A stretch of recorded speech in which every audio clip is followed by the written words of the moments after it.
shall we start with what we've learned around the chip sector and what you see as lasting and what seems to be short-lived? The Asia markets seem to be held back by what we heard out of ASML yesterday. Yeah, obviously, that was a real kind of shock to the system, so integral to the whole kind of AI theme. But I think this is where it's misunderstood. This is a company which has kind of exploded on the AI theme, and yet the negative news yesterday was nothing to do with its AI parts of its business. And I think we generally feel that, you know, all the indications we've got for the AI sector is still very positive going into this earnings season, and we think earnings will still deliver on that. And so therefore we think that the pullback in Nvidia and other related names is probably not sustainable, and we'll see a recovery in those names going into at least this earnings season.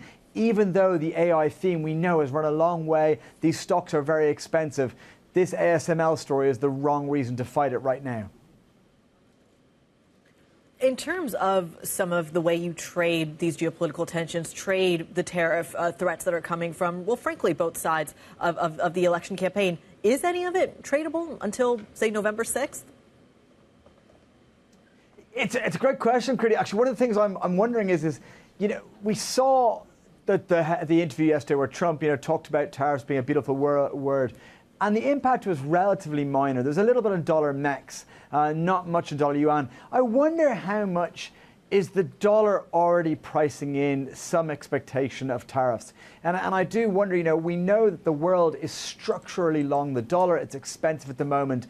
If we get a Trump presidency, and I wonder whether the kind of post-result rally in the dollar might be something that fades very quickly. In the same way that 8 years ago, there was this assumption that Trump would be negative for stocks, and that lasted only for a number of hours before it reversed rapidly and ended up being very good for stocks. I wonder whether there's a slightly different dynamic this time where everyone assumes it's going to be positive for the dollar, but maybe in the hours or days after a result, if Trump wins, that actually ends up being the peak for the dollar, because the dollar is already expensive. It's already pricing in a likelihood of tariffs.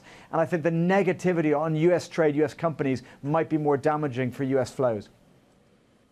Mark, just finally, we've seen the pound slipping below 130 off the back of the UK CPI print this morning. Do you see a December rate cut? Because that seems to be more the question than November.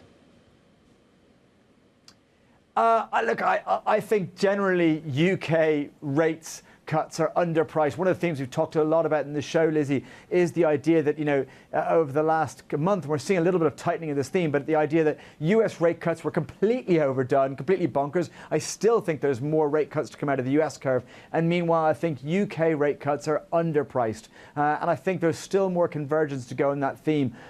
You know, exactly which month they cut is a minor quibble. The point is, UK 2-year yields have downside, US 2-year yields still have upside.